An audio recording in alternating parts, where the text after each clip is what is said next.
हड्डियाँ। जब हम पैदा होते हैं तो हमारी 350 हड्डियाँ होती हैं। बड़े होते होते ये सिर्फ 206 रह जाती हैं।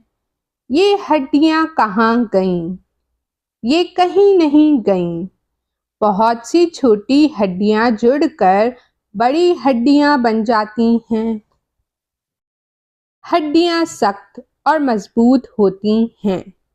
ये हमारे जिस्म के अंदर के नर्म हिस्सों की हिफाजत करती हैं और चोट से बचाती हैं। अगर हमारे जिस्म में हड्डियां ना हों तो हम एक ढीले ढाले थैले की शक्ल बन जाएं। खोपड़ी बहुत सी हड्डियों से मिलकर बनती है। नन्हे बच्चों के सर की हड्डियों के बीच में